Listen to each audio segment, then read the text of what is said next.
Train തീവെപ്പ് case പ്രതി ഷാറൂഖ് സേഫിയെ കേരളത്തിലേക്ക് കൊണ്ടുവരുമ്പോൾ ഉണ്ടായ സുരക്ഷാ വീഴ്ചയിൽ പോലീസിനുള്ളിലും വിമർശനം കടുക്കുന്നു.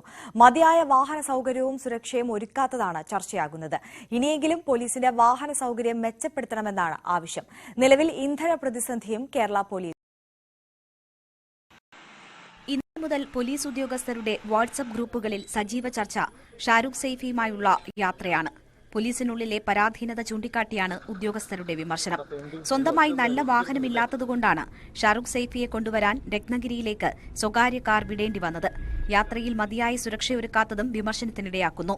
രാജ്യം ശ്രദ്ധിച്ച ട്രെയിൻ ആക്രമണ കേസിലെ പ്രതിയെ 10 മണിക്കൂറിലധികം യാത്ര ചെയ്ത് റോഡ് മാർഗം കൊണ്ടുവരുമ്പോൾ സായുധ പോലീസിന്റെ അകമ്പടി കൂടി വേണമായിരുന്നു എന്ന് ചൂണ്ടിക്കാട്ടുന്നു. യാത്രക്കിടയിൽ 2 തവണ വാഹനം കേടായി. 3 വാഹനങ്ങൾ മാറിയാണ് പ്രതിയെ കോഴിക്കോടെത്തിച്ചത്. പൊതുസ്ഥലത്ത് പ്രതി തിരിച്ചറിയപ്പെട്ടാൽ കയ്യേറ്റ ശ്രമങ്ങളുണ്ടാകുമായിരുന്നു. ഇതൊന്നും പരിഗണിക്കാതെയാണ് പ്രതിയെ കൊണ്ടുവന്നതെന്നാണ് ചർച്ച.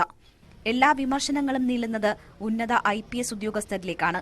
ക്രമസമാധാന ചുമതലയുള്ള പോലീസുകാർ നിരന്തരം ഉന്നയിക്കുന്ന പ്രശ്നങ്ങൾ യഥാസമയം പരിഹരിക്കാത്തതാണ് ഈ പ്രതിസന്ധിക്കെല്ലാം കാരണമെന്നാണ് പോലീസിനുള്ളിലെ വികാരം.